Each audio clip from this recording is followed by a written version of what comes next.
All right, welcome back. And today we're going to take our first dive into Adobe Premiere. So if you have been a fan of the channel and watching, I have showed you how to make a slideshow with Adobe Photoshop, Final Cut Pro, and finally we're going to take a look here at Adobe Premiere. The goal here is to teach you how to create a slideshow with audio, and then once you understand the process, it's going to be much easier for you to create a more dynamic slideshow in the future. So let's slide on over to Adobe Premiere and we will start our very first slideshow.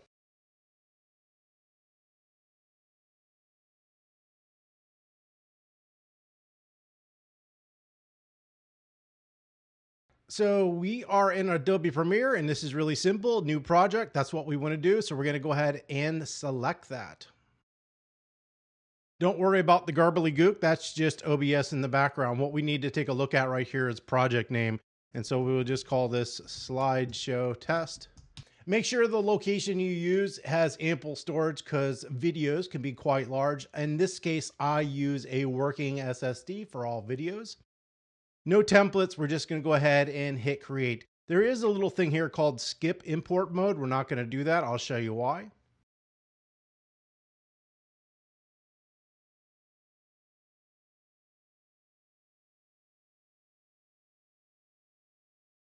So this is import mode, and in my case, it's already set on the folder that I want. And if it's not set, all you need to do is navigate on the left to the location where your images lie, and it's going to make it really easy to kind of import all of your files. So I have not only my image files, but my audio files there. In the other videos, we sized all of our images in a 6:9 ratio at 1920 by 1080 so that the images perfectly fit in the slideshow. Yep, we're not doing that today. Today, I'm going to show you how to manipulate or change those files so that they all fit if you decide not to size them before you get in. One thing I could tell you is it's way easier to do a batch size in something like Lightroom. So you just can import your images and you don't have to fiddle around with all the other information. Let's go ahead and select our images. So to do that, I'm just simply going to highlight everything here in this folder and hit import. There are settings over here. We're going to go ahead and skip it. Just leave everything at the default and hit import. So this is what your window might look like when you import this in. Now, just like in Photoshop, we have workspaces. So if you want to change the way it looks, you can simply just come on up here and select workspaces and you got all these different options. All we're going to do today is do one thing. I'm going to take the slideshow test file and slide it up here. So my files are up here instead of down there. And that's all we're going to do. Now you can see it's already loaded in the images to the timeline here. Now, just because it has loaded the images into the timeline doesn't mean that you can't reorganize or change them. But if you do want to organize your images first, we can create a new timeline, or in this case, what's called a sequence. So to do that, we would simply go up here to File. And in this case, we're going to be picking the 1080 at 30 frames per second, basically, but you could select any of these presets. And when you select it, it tells you exactly what you're getting. So name of the sequence, that's fine. Now, if you want to reorder the images here with this window selected, notice the blue line that goes around it, you're going to hit the tilde key. And the tilde key will come up and it's going to have your images. So in this case, it looks like I've got this one twice, but that's okay. We can drag and drop and change the way our images look like. So if I want this one over here, I can drag it like that. In this case, I don't care what my image is. In this case, I don't care about the image order. It's just a tutorial video, so I'm not going to go ahead and move stuff around, but you can do it. When you're done, that tilde key again. All right, so we're back where we are. And then you would do the File, New, Sequence. Go ahead and select that. Okay, and boom, we're good. So now we can just essentially come in here and select our images. To do that, we're going to hold the click on the first image. I'm not going to be selecting the audio at this point. I'm not going to duplicate these. So I'm going to go to my last image with holding Shift, and that's going to select everything in between. At this point, the image time is 4 seconds and 29 frames. So the 4 is seconds, and this is how many frames. Since we have 30 frames per second, it's at 29 frames. We want to change that. So what we're going to do is right click on an image, and then we're going to simply just go to speed duration. And we're going to come in here and change that number to 300. So I'm going to click 3. I know it's hard to see. I will zoom in here in a second. 00. Oops, got a 2 in there. All right, so that's 3 seconds right there. We're going to hit OK, and boom, just like that. All right, the next step after we have changed the duration of our images and I have the right sequence selected, we're just simply going to drag our images down here. And I didn't mean to get the audio, so we're just going to go ahead and delete that. All right, now right now the frames are teeny tiny and we can't see them. So this little bar down here lets you adjust your timeline. And here we can kind of zoom in and out. So we're going to zoom into our different frames. So this is our first frame right here. And if we select that, if we go over that, you'll notice that, yeah, we cannot see the file at this point. It's not fitting in the frame. It's much larger, and that's not what we want. So we need to change the size of our image. And if you remember, I said in this instance, we're not going to size our images so they fit perfectly. So I'm going to show you how to adjust your image size so they fit the window. So you're going to come down here, you're going to right click, and you're going to have a couple of options: scale to frame size, fit to frame, and fill frame. So we'll go to scale, and you can see it's adding black on both sizes, which is not what we want. So then we're going to go to the frame thing, not working. And then we're going to go to fill frame. And now we have the image filling the frame. Now, there is going to be some room on the top and bottom of this image. And if we do not like the composition this file, we can move it. And the way you move that is go to Effects, Controls, and right here where it says Position, you'll notice we've kind of got our left and right. So we can come here and we can adjust this by using the scrubber, and I'm just left clicking and dragging to the left till I get it. And if I go too far, we'll get that black line. So there's our first image. Now, to get all of our images to do that fit the frame, we don't have to do it individually. We can select them all, select it, but then we're probably going to have to go in there and adjust it if we're worried about the composition. So we can just come in here, select all these frames, right click, and then put fill frame. So as we slide over, you can see all the images now are filling the frame. And if you want to adjust a single image, you're going to need to select that image. And then you can come up here and you can adjust that image so it fills the frame how you want. So I'm going to slide this back to the front.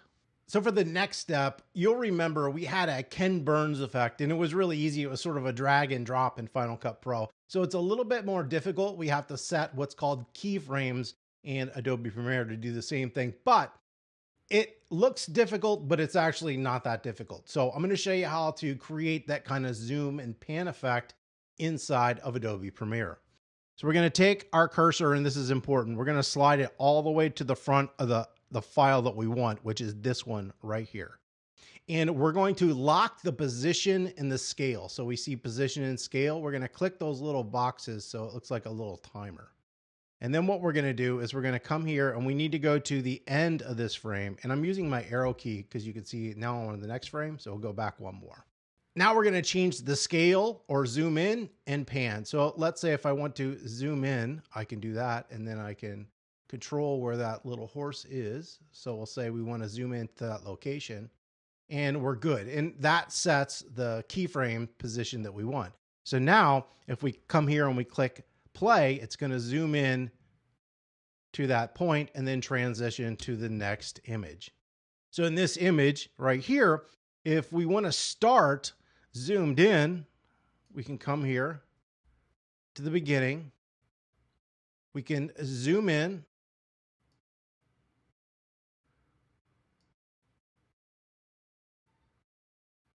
The position. All right, that looks pretty good. Then we're going to lock the position and the scale. And then what you're going to do is take your timer and go to the last frame right there. And we're going to zoom back out of that image. That looks pretty good. And we're going to adjust it so it fits the frame like we want. And then if we go to the beginning or just before, hit play, you're going to see that one zooms in and that one zooms out. And that's basically how you create the Ken Burns effect inside of the program. You would think we'd be able to just select the images and add that effect to every image, but because every image ratio is a little bit different, it's going to change the way it works. So in this case, it's a little time consuming, but if you want to do that effect, you're going to have to do it individually on each image. Now, if we would have sized our images to fit the frame perfectly, then it's something we probably could do a copy and paste. And so I'm going to show you what you use for that. So basically, if you have an effect, you come in here and you right click, and we're going to hit copy. And then when you would go to the next frame, you would right click and you want to paste attributes. All right. You don't want to paste the image, just the effects that we created up there. In this case, we're not going to do that. All right. And I'm not going to go through and do the rest of those images because I don't want to. So let's go back here to the very first image. So the next thing we're going to do is add some type. And there's two simple ways to do type inside of Premiere. The first is you come up here and you literally grab the type tool, and I will call this horses slideshow. If I can type, can't type, too early in the morning. All right, so we've got horses slideshow. I'm going to select that. And what we're going to do is we're going to come up here to window and we're going to look for properties. I'm just going to bring up the properties window and just kind of set it here so we can see what's going on.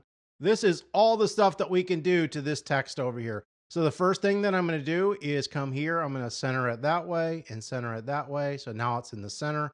I don't like that much. So in this case, we could move it up if we wanted. We can use the position so we can go to the X and Y, and I can just slide that up to that location. I can change my font here. So if I wanted to use a different font, we'll just go ahead and use this because it's right there, even though I don't like it. We can do the fill color, the stroke, the kerning. We can change the font size right here. Now you'll notice it is zooming out this way, so we're going to have to recenter that image like that. And anything that you'd want to change, you can change right here. It's very self-explanatory. Once you're done with that, we're good and we can go out. Right now, this is our graphic for our slideshow. I'm going to move this to the beginning. And I'm going to come here to the right. You see that little symbol we get? If I left click and drag, now I can change the timing of that. So it's only playing during our first frame. And so if I was to play this, it's just simply going to be there and then disappear. So the next step is we're going to take a look at transitions. Transitions are really easy. So what we want to do is slide on over here to where it says effects. And we want to come over here. Notice we've got audio transitions, video effects, and video transitions. We're just going to open that. We're going to open dissolve, and we're simply going to use cross dissolve. So I can take cross dissolve, come over here, put it in between those two images, and I can do that for all of them. I'm not going to do it for all of them just because it takes too much time, but I would go through and add that transition to all those images. I can also come in here and where it says dip to black, I can take this transition and put it on the end of this file. And so what that will do is make this sort of fade out at the end as it transitions into those images. So if I come in here and hit play, fades out. All right. So there's our transition for the graphic and the transition here. Now, if you want to change the timing of your transition, you can come in here and right click it and do set transition duration. And then this little window comes up. Right now we have it set for 1 second. That's fine. But you could do it for 15 frames if you wanted. You could do it for 2 seconds. It doesn't really make a difference. So that's how you set transitions in Final Cut Pro. Now, if you want to set like an end card, I'm going to show you a different way to do text. It is really simple. If you notice up here, we've got something called graphics libraries, and we have some options of things. And yes, there's not a lot of great options, but they're options. So we're going to come down here and we'll do bold title. And I can simply drag this over here. And now I've got this bold title. I can take my timeline and slide this over here. Let me slide this way. Put it over there, make sure it's selected. And then we've got our title right here. I can come in here and put credits just like that. And I could, if I wanted to go in and change the font, I could go back up to window properties, go down. It's going to give me all the same options that we had before. And now we have that little end card title. The last step is to add our audio to this file. So in this case, we're going to come back up here to the project test. We're going to grab the audio. We're going to come down here and put that into our file. I'm going to take the timeline way to the end. And right here, we have what's a little razor blade. We're going to select that, and then we're going to go down here and I'm going to click it. And basically that's cutting the clip. So I'm going to go back up here, click that little arrow, click this, hit delete, and we are done. So the last thing we're going to do is fade that audio out at the end. So we're going to come up here. We're going to go to effects controls. I'm going to take this timeline and slide it right here to the beginning of this file. So I'm going to in between these two files, but I have the audio file selected. We can come in here and level and select and make that keyframe. And then we can go all the way here to the end, and we can take that audio level and we're just going to dial it out about 30. Looks good. So now you can see that little thing is dipping down and it's going to fade that audio out. So now when you play it, that audio will fade out.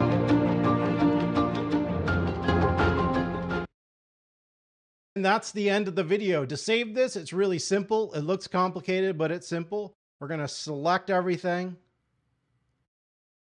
We're going to come up here, go to File, Export, Media. We're going to get this new window here. So the name here, we can change this to Slideshow. Where it's going is right there.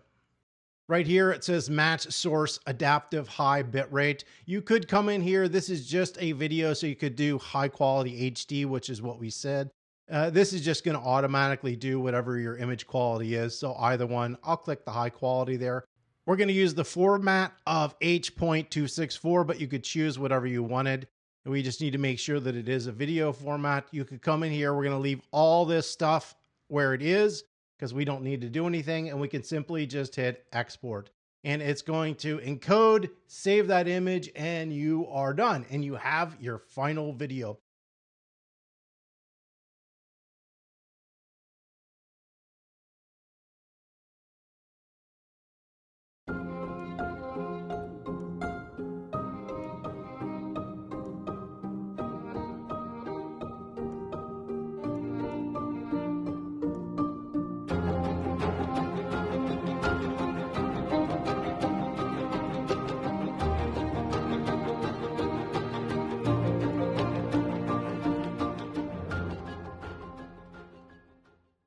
Well, that's it for this video on creating a slideshow in Adobe Premiere. If you have any comments or questions, you could leave those below. Don't forget to subscribe and have an absolutely wonderful day.